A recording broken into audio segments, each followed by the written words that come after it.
Good morning, everyone, and thank you for attending today's successful sponsorship webinar.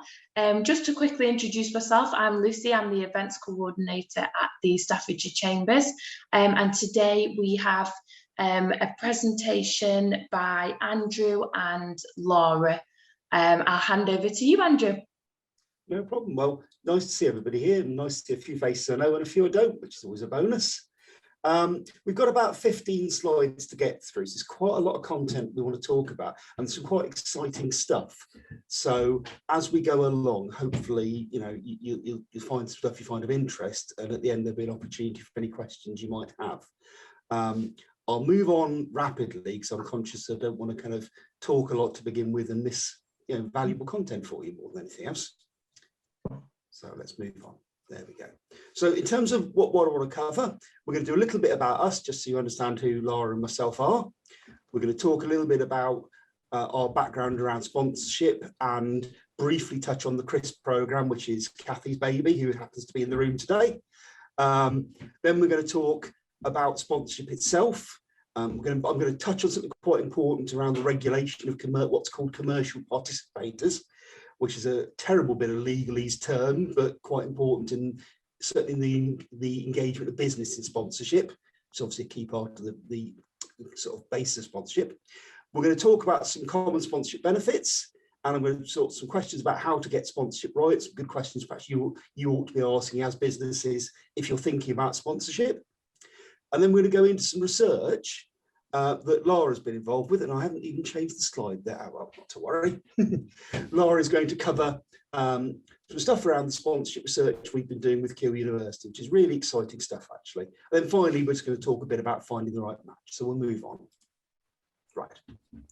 So I run a small consultancy. My name's Andrew Hewood. I run a small consultancy based in Longton, which works nationally, but obviously has a strong local focus. Been trading since 2017. I had a significant public sector career, best part of 30 years before I kind of started my own business. Very much a sort of sport and leisure background with a very strong community angle. And over those years did a huge amount of work around fundraising, grants, sponsorship, all that sort of stuff.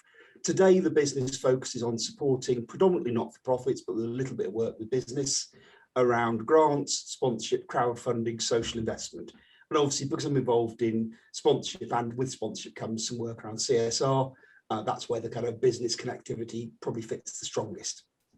I'm an Institute fundraising member, and I'm also, as a company, registered with the fundraising regulator, which is quite important. Laura, do you want to tell us a little bit about you quickly? Yeah. So I'm a final year master's student at Keele. And I've been working with Hewood Solutions under the CRISP project, which is kind of a knowledge transfer partnership offered by the uni. And then I'm pleased to say I'm due to join the Hewood's team soon. Oh, that's good. Absolutely. And I can't tell you how much I'm looking forward to that moment. Let's move on. So a little bit about sponsorship background. Well, Laura's already mentioned that obviously she's been involved with the CRISP project, but from a personal level, I've been involved in quite interesting sponsorship projects. I was involved in a very large sponsorship between the City Council and Balfour Beatty, who at the time were the council's PFI provider in schools, worth about £250,000. That went over 5 years, all about working in schools and dealing with disengaged young people is probably the best way of describing it. So worked very much with a big blue chip company, you know, up and down to London to go to their head office and things like that. Recently set up a fairly large sponsorship deal, again, roughly the same amount of money, ironically, between a European insurance company and a Peterborough-based environmental charity. So that was for a capital programme, so another really big sponsorship deal. And then along the way, over my career, I've been involved in lots of sort of stuff. I've touched on sponsorship in so many different ways and times, from events to sports clubs to community groups. And I guess a lot of my thinking around sponsorship is underpinned by a view that big sponsorship tends to work very well. That smaller scale sponsorship is an area that could do with some improvement and some different ways of working. And that's something that Laura and Kathy and our work on the CRISP project has kind of looked at. And we'll talk a bit more about that as we go along. So that's really the background. And I say Laura's background is obviously, she said, through the CRISP project, which is great. So let's talk a little bit about what is sponsorship. And I think this first line is the most important point, actually. It's got to be a commercial transaction that's beneficial to both parties. Now, there's loads of definitions of sponsorship, but that's the way I think about it. You know, it's a two-way relationship, and that's where people get it wrong. So often, sponsorship becomes a donation by default, and that's not good for the business, and it's not good for the sponsorship relationship, actually. So making sure there is that clear two-way transaction is, in my mind, tremendously important. It's very much about connecting a cause and a business. That's fairly obvious, and there are some real benefits if it's done well. So you can get things like significant investment coming in for, you know, the cause. There can be real benefits to the charity or to the community group in terms of the relationship. It might be, you know, in-kind stuff. For the business, there may be PR benefits. We'll talk a lot more about this sort of stuff. It can be a really targeted way of talking to people. Certainly for the business, that's a you know, one of the huge magic sort of elements of this, I guess, is it the opportunity sponsorship can give a business to reach a new audience or a very focused audience. And it can be massively cost effective compared to paying for advertising, which quite honestly, most of the time when you pay for advertising, as you know, if you put it in the paper, how many people actually read your ad? You know, how effective really is that? And whenever I get approached as a business about, you know, advertising, it's the question I'm always asking the potential supplier. You know, can you prove to me, you know, do people actually pay attention to this stuff? And you tend to get very woolly answers a lot of the time.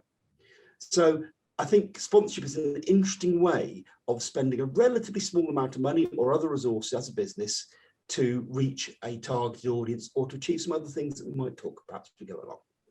But there are some real issues. If it's done badly, it's an accidental donation and the results are disappointing. It can be unfocused, and if it's unfocused, it's inefficient and ineffective, more importantly. It can be really challenging to set up. You know, do businesses seriously sit there thinking, who's going to come, you know, who am I going to sponsor? That, you know, where do I start? They even think about it. For the organisations who want to be sponsored, they don't know who to talk to, how to have that conversation half the time. So there's some real challenges in actually bringing that sponsorship relationship together. And yeah, there's some agencies out there, some huge London agencies who charge you an absolute arm and a leg for sponsorship work, but we're not talking about the sort of stuff that happens at a community level. And from a business perspective, they can often consider it not to be commercially viable. You know, they don't see the benefits, they don't get what the benefits are. So there are some real challenges in the sponsorship space, and we're hopefully going to cover a few of those in this morning's session and talk about how they can be addressed. So let's talk about commercial participators first of all, because that's quite important. Now, this is part of the regulations in the fundraising code, which is part of the fundraising regulator. Fundraising regulator has a very strange status. It's enshrined in law, but is voluntary to a certain extent.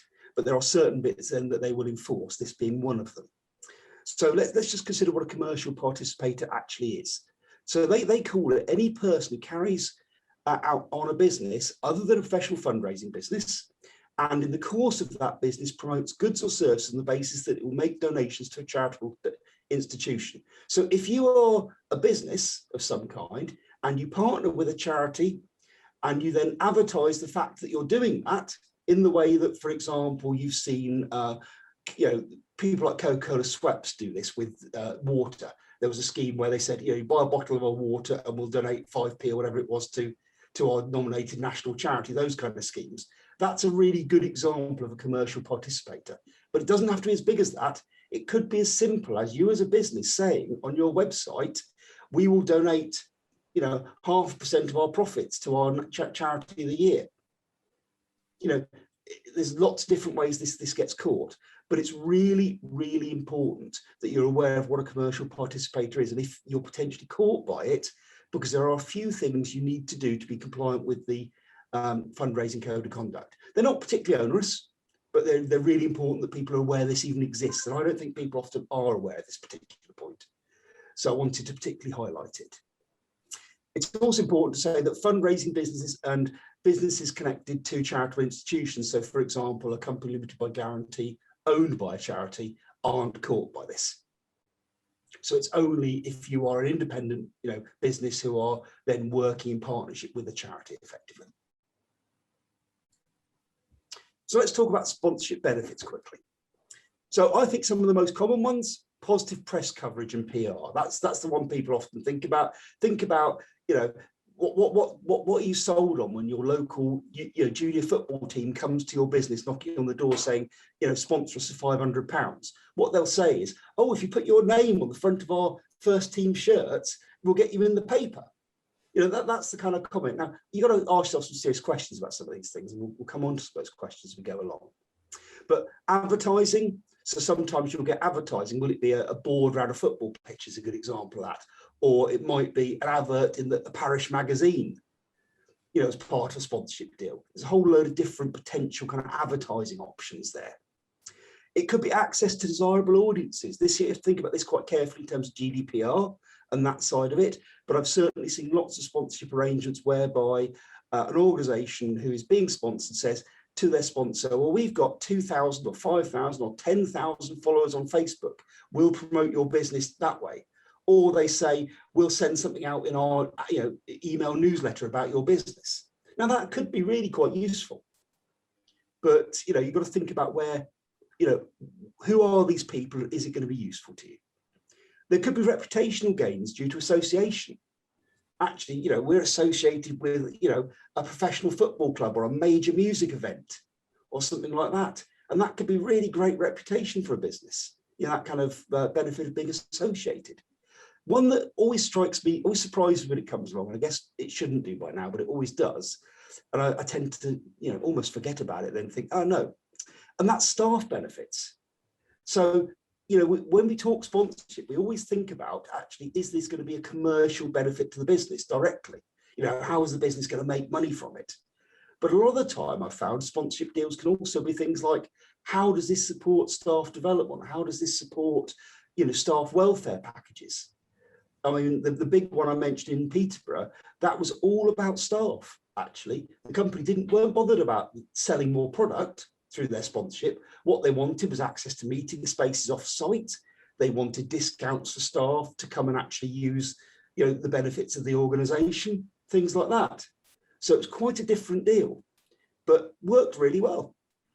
It could be access to venues. I've mentioned meeting rooms, could be other things. You know, if you want to run a conference, you might go to a community venue to run that event rather than host it at your own premises. That might be part of your sponsorship package. It could be speakers. It could be if you're working with, you know, an organisation that's got some relatively high profile or locally high profile people. It could be about access to people coming and visiting and talking to your staff, or attending your conference or something like that and doing a 10-minute piece. That might be part of a sponsorship package. There's all sorts of angles there. And then there's always opportunities for co-branding things, and that could be quite interesting. You know, the classic one there would be, you know, the renaming of the stadium. And look down the road in Stoke here at Bet365 Stadium. That's probably the classic version of that kind of branding thing. You know, so it doesn't all have to be quite as grand in scale as that, obviously. But there are all sorts of benefits. And I would encourage people talking about sponsorship to think creatively, to think about this and say, what actually might I be able to get from this organisation that would be beneficial? Or what might I want? What might help my business? So how to get it right? It's quite a lot of this slide. So first of all, as an organisation, as a business, I think it's vital that you understand your objectives. If you want to avoid a donation by default, and that happens far too often, you've got to start and be active in this. You can't be a kind of passive consumer of a sponsorship conversation. You've got to actually say, yes, I want to have this conversation, and there are some clear things I'm looking to achieve. So you've got to understand that up front. Even if you change your mind or adapt as you go along, start with a view. Then select the kinds of organisations to sponsor who might meet your objectives. So don't actually go with the first organisation who walks along and says, I might be interested, you know, sorry, they might come to you and says, would you please sponsor us? You're much better off as a business thinking, what am I trying to achieve? And what kinds of organisations, what kinds of locations might help me deliver that? Because, you know, you're going to get a tap on the shoulder by a friend who runs a junior football team or something of that kind saying, will you sponsor us? Now, that might be great. It might work really well. But equally, it might be a donation by default. And I'm going to use that phrase a lot today. So really think about who it is that potentially could help your organization achieve your goals. That's the basis for a good sponsorship conversation. Make a short list and don't take that first proposal. Work through, have a conversation, explore your options. Also have a think about, is the deal as it begins to emerge, is it ethical, or is it going to pose some kind of reputational risk? That's a huge trap you can fall into by accident. So think about those risks and those challenges. I haven't got time to go into the different sort of stuff there, but there are many of them. So sit back and just think about it really carefully.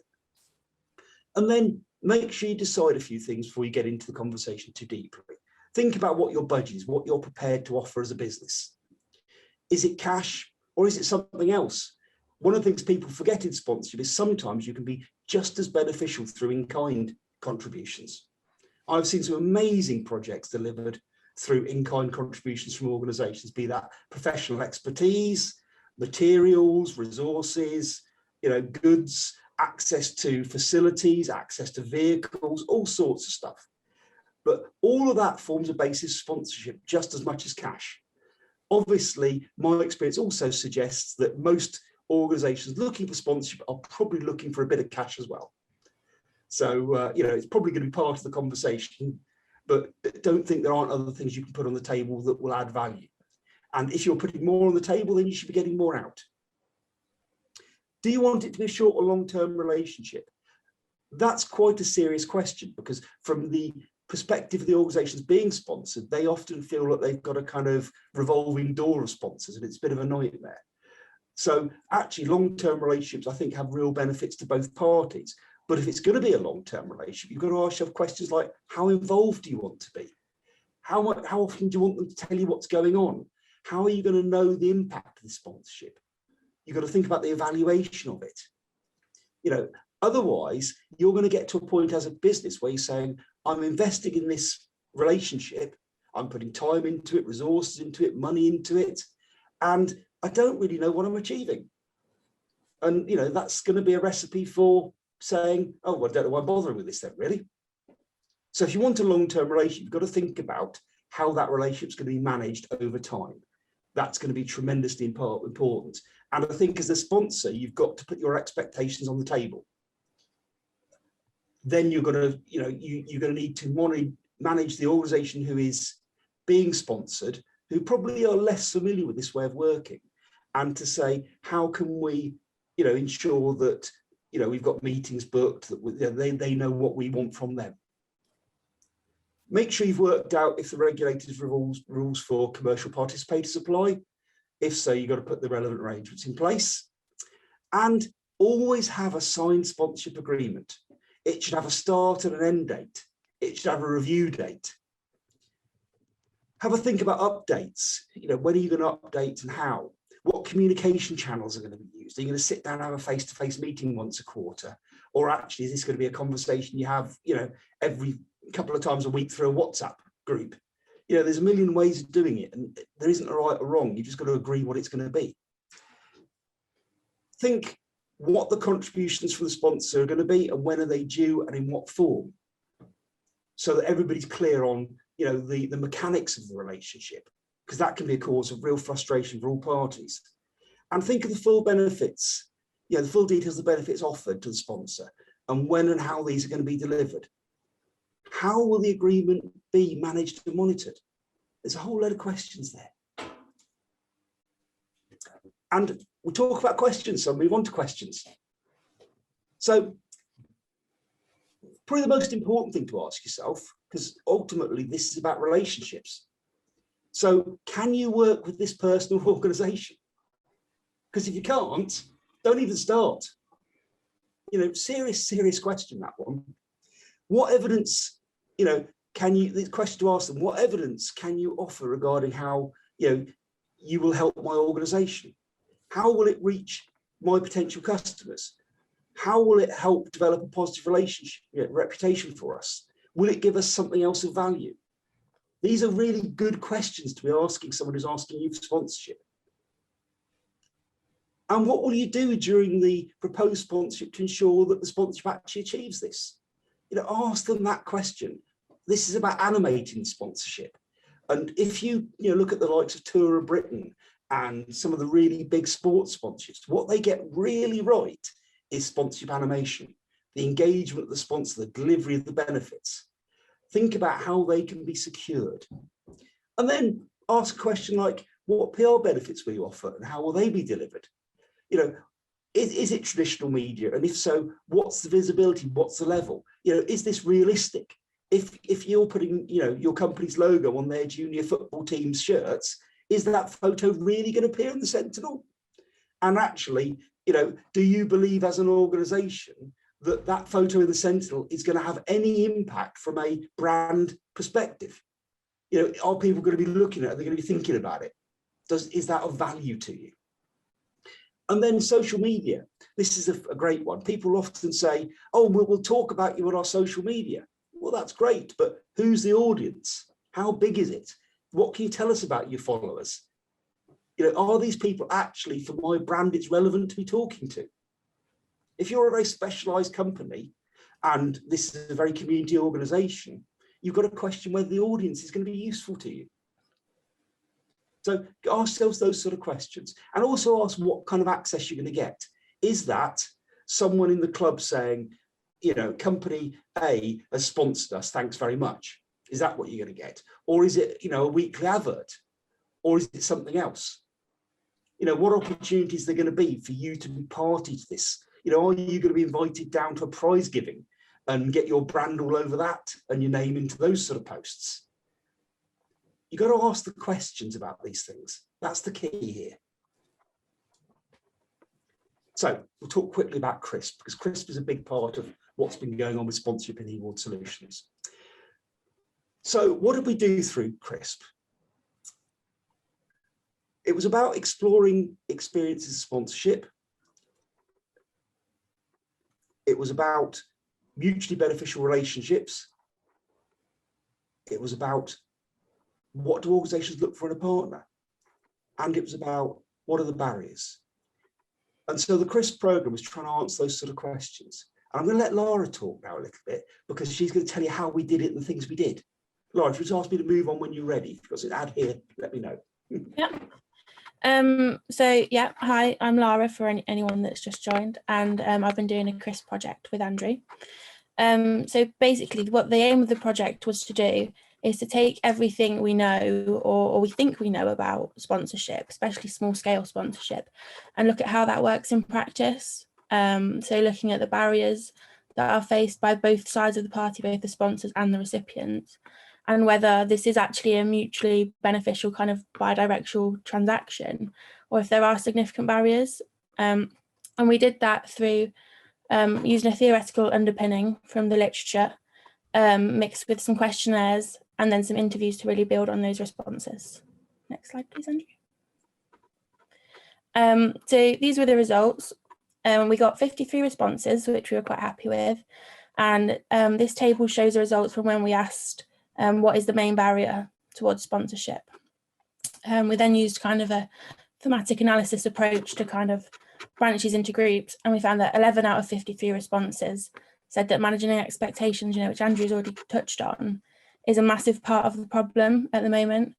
And then followed by that is values of matchmaking just underneath, which again we've discussed. It's really important that you have the same kind of aligned goals and missions as your partner organisations in order for these relationships to be really effective, both your organisations and the wider society. And then one result, which was quite unexpected, I thought, was identifying opportunities in logistics. So it suggests that partner organisations are really struggling with sponsorship relationships before they've even begun. Next slide, please, Andrew. So just to talk about these a little bit further. So managing expectations, what we mean by that is that partners can often expect too much from each other.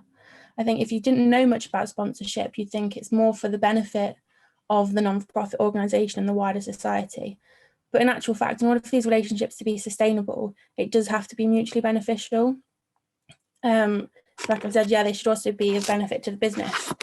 And as part of that, establishing the boundaries of the relationship before they begin is actually a really crucial part. So as Andrew said, do you want a short-term or long-term relationship? How much involvement do you want? What kind of resources are we going to use? Just so that before the relationship begins, everyone is clear on what we're doing, why we're doing it, and what we can expect from each other. So opportunities and logistics. Firstly, organisations do not always know how to get involved with sponsorship. I think, you might have emails saying, oh, will you sponsor me? Or you might be looking for someone to sponsor. But from our research, we found that this is often not the case. And there's not that one space or that one platform where people can come together who are both looking for this, which is kind of creating a real kind of accessibility issue. And similarly, a lot of partnerships are formed through personal connections. So like Andrew was saying, your friend's son's football team or something like that. But it's often the case that these partnerships are actually not very effective.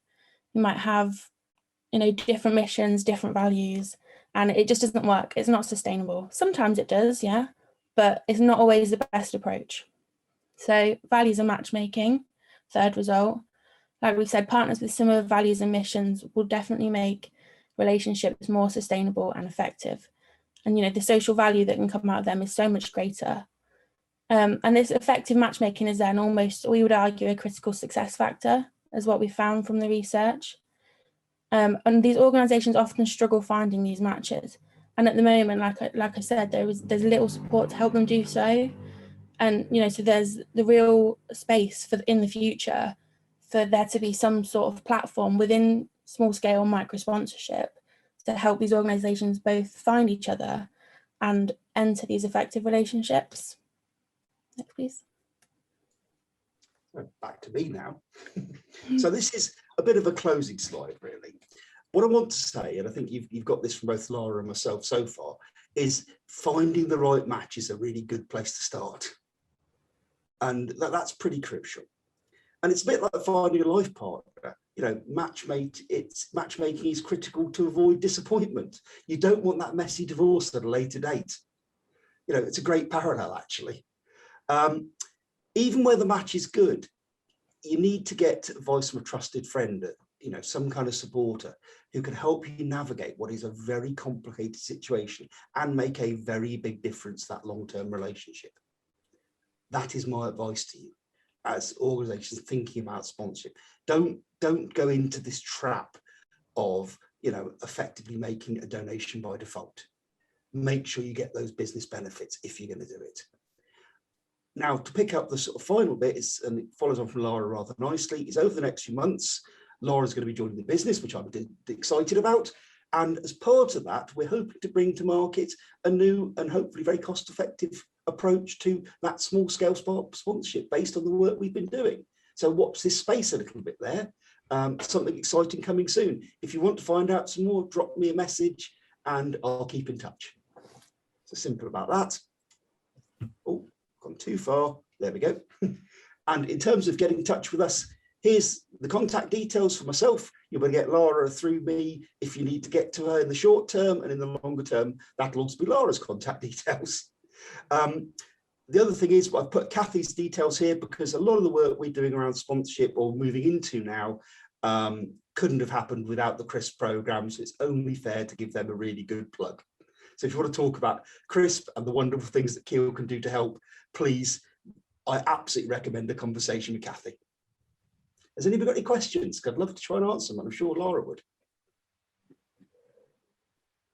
Yes, I have a question, please. So this is really interesting for me because I've been a bit sneaky here because I'm from a charity. I know.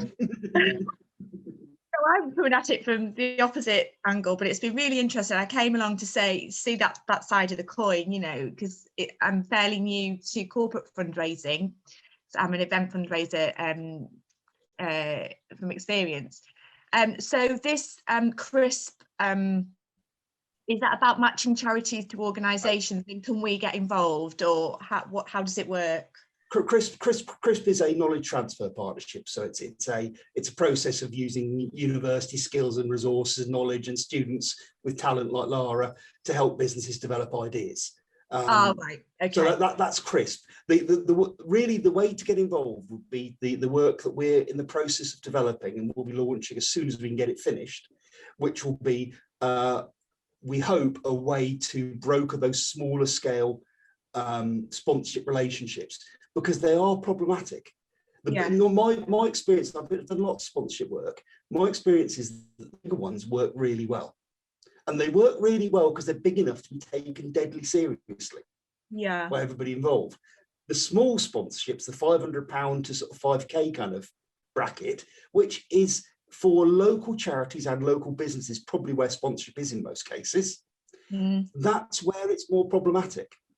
So I think that's a really interesting area. And the other thing I would say is, as someone who does a lot of business networking, is very involved in that world, and also talks to a huge number of charities on a weekly basis almost, is that I think there is a disconnect often between the two sectors that doesn't need to be there. Some charities do this really well and some charities don't.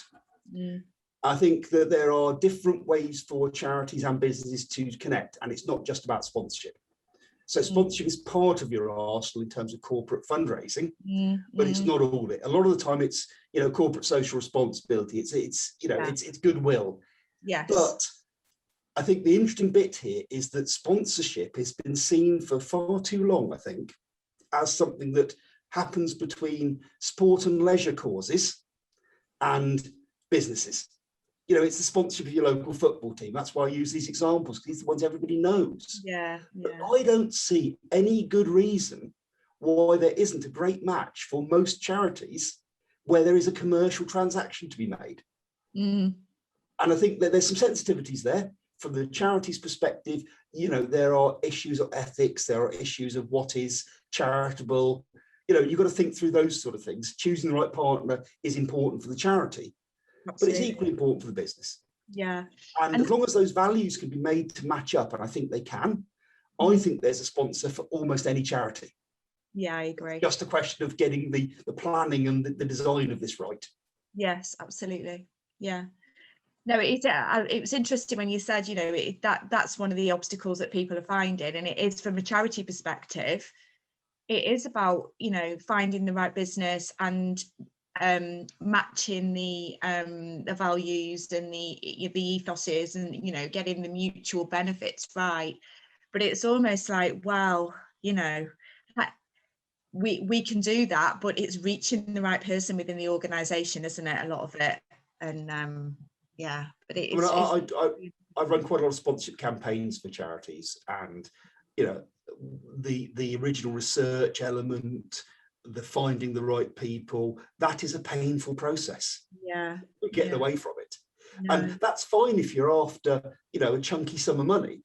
Then the costs of a project that begin to be, you know, make a bit of sense. But if you're talking about small scale sponsorship, the problem is it's just as painful. But, you know, the return on investment isn't so good. And that's the interesting space that we've been looking at through the CRISP programme, to explore how we can find a different solution to it, because the current, you know, paradigm of it just doesn't really work very well. So as a charity, is there any way we can get involved with the CRISP programme at all, or not? Kathy, you're the one to answer that.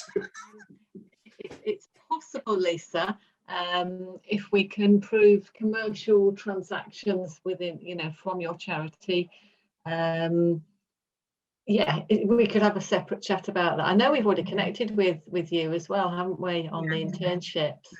Yeah. So, do you want to, I'm not sure, you want to just drop me or tell me your email address, and I'll drop you, we can arrange a chat separately. Yeah, sure. It's lisa.carson at supportstaffordshire.org.uk. Okay. I mean, I have to be honest, it is harder for us to engage with charities through CRISP than it is businesses, because the funding we have is ERDF, which is business to business sort of turnover, and that's it all depends what you want to do. It all depends whether we can prove that you're eligible, but there could be other ways out that are not CRISP as well that we might be able to help you. We've got a lot of talented students. Yeah. Okay. Lisa, from a sponsorship perspective, you absolutely will be able to engage in the project that we've developed in my business through CRISP, Right. which is this sort of small scale sponsorship project. We haven't talked today, intentionally so, about what it is we're going to be doing. We have some pretty clear ideas. There are a little bit of commercial sensitivity in there as well. So whilst we're in that kind of next 2 or 3 months of, you know, developing the ideas and building it up and so on, which is something Lara and myself will be beavering away on for a while now, then, you know, we will launch something with a little bit of a splash, and there'll be a chance for people to say, oh, I like that idea, you know, how do I get involved? Okay, all right. So what's the best way to sort of keep up to date with that then? Is it just to connect on LinkedIn and email? Please follow me on LinkedIn. I'm very active there anyway. I think you'll find stuff of value and useful stop. But, you know, as and when that comes along, it will absolutely be plastered all over that. Yeah, okie dokie, brilliant. Thank you. No, thank you. It's been really useful. No problem. Anyone else got any questions? You're all very quiet. That either means we've done a great job of telling you what you want to hear, or we've bored you stupid. I've got a question, but I'd just like to congratulate Lara for a very good, slick sort of before, you know, presentation from her side as one of our recent graduates. So well done, Lara. Thanks. And well done, Andrew. Sorry, not forgetting you. That's fine, Kathy. Oh dear. No, that was very useful, Andrew. I haven't got a question as such. It's more of a statement. It's very difficult for us because, as Kathy mentioned, you know, their project, CRIS project, is ERDF funded, and our project is ERDF funded, and we have to show that any sponsorship is freely given, because we're not allowed to promote any company beyond any other. So if somebody came to us and were looking for an IP attorney to help them, then we'd have to give them 3 IP attorneys. We couldn't push one in particular.